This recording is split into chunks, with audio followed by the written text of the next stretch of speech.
नमस्कार दोस्तों, स्वागत है आपका भोजपुरी नाव में। वीडियो में बात करने वाले हैं हम निरहुआ की आने वाली नई भोजपुरी फिल्म के बारे में, जिसकी शूटिंग एक बार फिर से शुरू हो चुकी है। इस भोजपुरी फिल्म का नाम है सबका बाप अंगूठा छाप दोस्तों, जिसमें निरहुआ का जो किरदार है वो काफ़ी ज़्यादा इंटरेस्टिंग है, क्योंकि वो एक ऐसे किरदार को इस भोजपुरी फिल्म में निभा रहे हैं जो कि उतना पढ़ा लिखा तो नहीं है, पर उसके जो कारनामे हैं, उसकी जो ज़िंदगी में एम है दोस्तों, वो काफ़ी ज़्यादा बड़े हैं, साइंटिस्ट वाले हैं। जैसे कि वो एक ऐसी मशीन बनाना चाहता है जो कि पानी से चले और जो हवाई जहाज़ को पावर दे। अब दोस्तों, ऐसे ऐसे अजूबे वाले जो किस्से हैं वो आपको इस भोजपुरी फिल्म में दिखने वाले हैं। बाकायदा निरहुआ का जो किरदार है वो होने वाला है, जिसकी कुछ तस्वीरें निकल कर सामने आई है जो तब से आप अपने स्क्रीन पर देख सकते हैं, जहां पर निरहुआ किस तरीके से इस भोजपुरी फिल्म की शूटिंग एक बार फिर से शुरू कर चुके हैं। कोविड की वजह से कुछ कुछ पार्ट्स इस भोजपुरी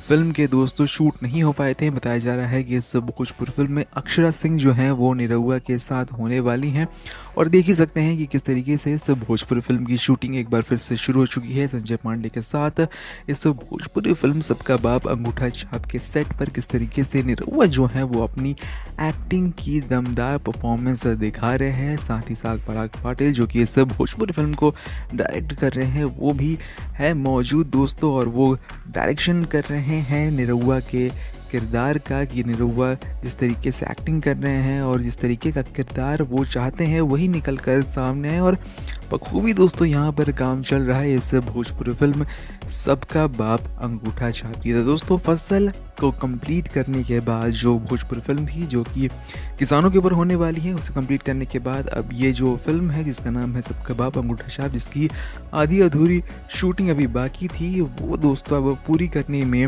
व्यस्त हो चुके हैं निरहुआ। आगे जो भी अपडेट निकल कर सामने आती है इस भोजपुरी फिल्म को लेकर वो हम आप तक पहुंचाते रहेंगे। फिलहाल आप इस भोजपुरी फिल्म को देखने के लिए कितना ज़्यादा एक्साइटेड हैं, कमेंट सेक्शन में लिखना ना भूलें। मिलते हैं दूसरे वीडियो में, तब तक के लिए देखते रहें भोजपुरी नाउ।